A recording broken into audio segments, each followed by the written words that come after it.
everybody, and welcome back to another Mouthpiece Entertainment movie review. I'm Nick P. And I'm Diana.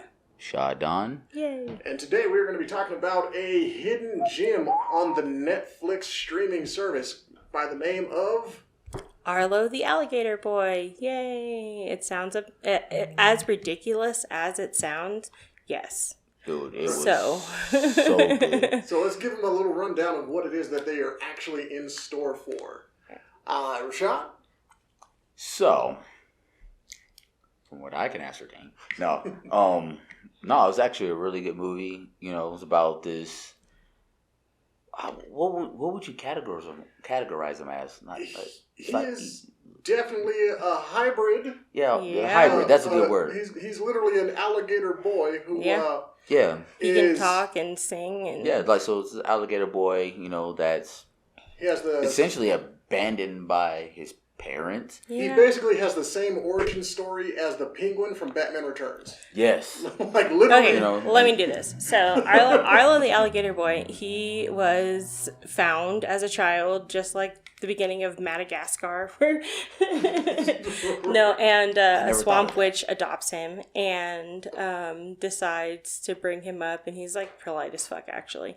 But so he has this great relationship with her, but then at some point she tells him the truth, like, hey, you're not my freaking kid, and he finds out, so he decides he's gonna go on this journey to figure out who his real father is in New York.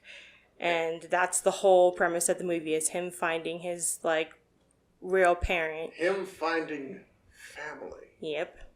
And I think he does exactly that with the collection of characters that he picks up along the way, pretty much like any Sesame Street or Muppets movie that you've seen way back in the 80s or 90s. Yeah, but I love that you make your own family narrative, because to me, that's more realistic than just, like, family is what you should choose, like blood over whatever. That's not always the case, you know? And what he does here is some pretty amazing stuff. There are, I would say there are hints at the differences, the diversity in the people that he collects. It's not overt. It's have just to search hints. A little, yeah.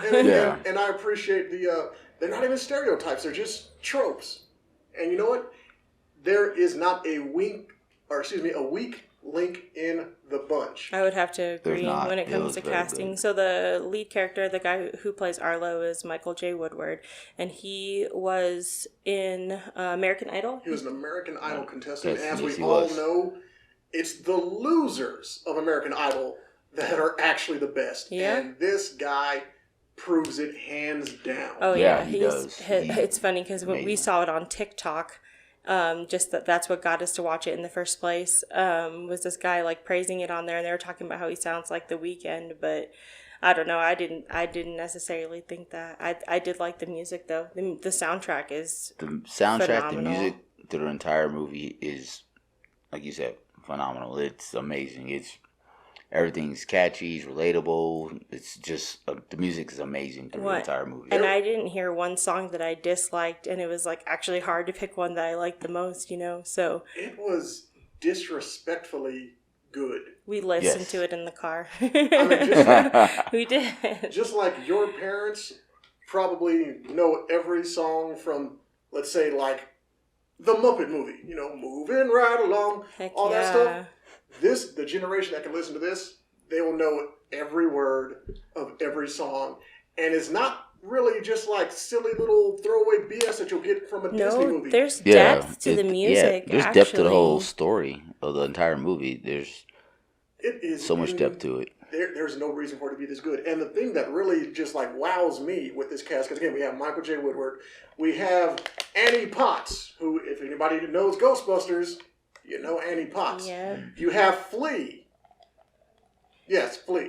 If you know Red Hot Chili Peppers, you know Flea. Yeah. The cast that they brought together is no names that you would ever think to put out a big movie with, but god damn it, I would take them over any movie you're trying to push with, like The Rock. That's fair. Or Lin-Manuel, Miranda? Well, and what is so charming to me about this movie was the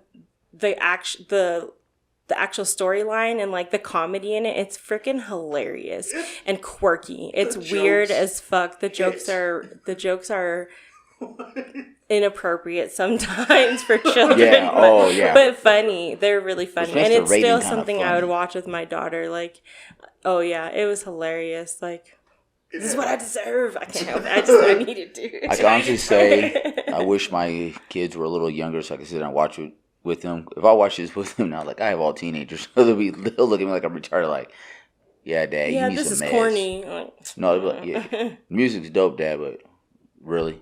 But I mean, honestly, I greatly enjoyed it. I was pleasantly surprised. Definitely. You know, and even as hard as a critic I am with animated movies, the animation to me was fun. It fit the movie. Yeah. You know, it wasn't overdone. It wasn't under budget, but it fit the style of the movie, and the characters it was just great. Each individual character is so over the top and pronounced, Yeah. but they don't overshadow each other. That's also a fun thing about it. Like, cohesiveness. my favorite character is not even hard, like mainstream, but you won't forget him. Marcellus, the fish man. Oh my god, the fish man. Yes. He's freaking hilarious. Tiny Tony's my dude. It's what I deserve. That little Tiny Tony had me cracking up. Pizza grease. Dude, he saw the pizza and he's man. like, So for me, I think rating wise, acting was fun. The soundtrack is great. The animation fit and was fun overall. The story, like I said, I don't know if it made sense all the way, but you understood what was going on. It was obnoxious, but still cohesive. I'm definitely gonna have to give this one. I'd say a 7.8. I liked it a lot. we need to create our own ratings. I just rate it what I want. Well, I know. I mean, we don't do generic, but we are our own entity, so we should give it our own type of rating. But okay, I would give, but as far as the generic rating, whatever, like you said, you give it a 7.8. I personally, I give it a solid 8.5. That's because I greatly enjoy it. Because I'm super picky about good. movies, and especially animated movies and animated movies geared towards a younger audience. Children, babies. But if it can draw in an adult audience, and this one drew me in, like when I first heard about it, when you guys first, brought it up to me, I'm kind of like, okay. Yeah. Whatever. Don't ask me and talking about this bullshit. Well, it's not that. 'Cause, I mean, even at my age, like me personally, if it's not an action movie blowing shit up, or I'm a car guy or a bunch of cars and shit. It's not a man movie. Not even that, but I'd rather sit down and watch a lot of animated movies. I mean, hell, I still watch old school Looney Tunes cartoons because A, I love them, and B, gets my kids to leave me the hell alone. That's fair. So you said 8.9 for you? 8.5. 8.5. 8.5.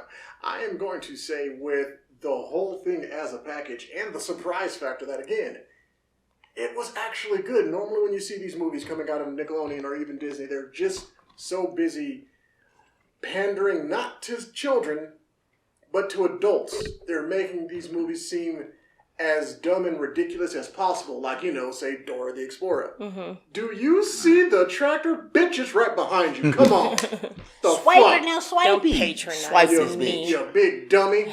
But no, this one, again, made, I would say, almost for adults.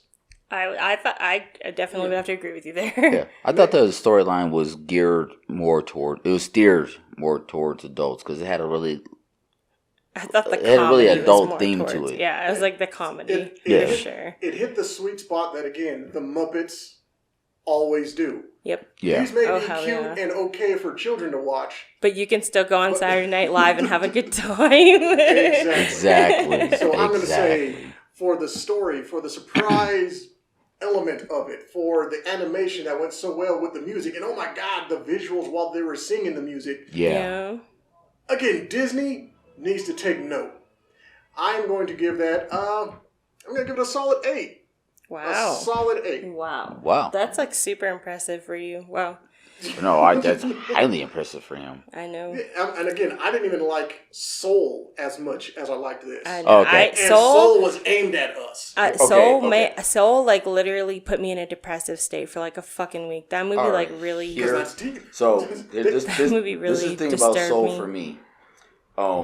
I enjoyed it. I enjoyed it greatly, but on a very seriously personal level, I enjoyed it because the main female character, not the main female character, the jazz woman, the saxophone artist, all the saxophone thing, that was my cousin playing the saxophone. So my cousin is credited as an artist in that movie. So I take great pride in that movie. The music and is great. And me personally, I love Soul. That it was dope to finally see a Disney Pixar movie where the main character, not only visually, I didn't even want to get into it. Like now I want to talk about it. We will cover Soul in a different review. Yeah. Let's do that. Right now, I don't want to take any more shine away from Arlo the Alligator Arlo, Boy, which we need more of.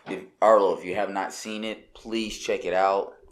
I mean, especially if you just need like a fun movie for the family. Like this, we don't always do family movies, but I think we do have a lot of followers that have kids, you know. This so is a good one. Y'all be fucking. True, everyone be but fucking. Watch the movie. It's fun for family. Watch the movie and please comment and let us know your views and your opinions on it. And tell me your favorite song.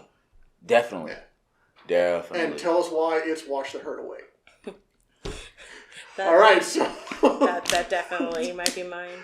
That song touches the heart a little bit. All right, well, this has been Diana. Thanks for watching. For Mouthpiece Entertainment Movie Reviews, I'm Nick P. Shaw Don.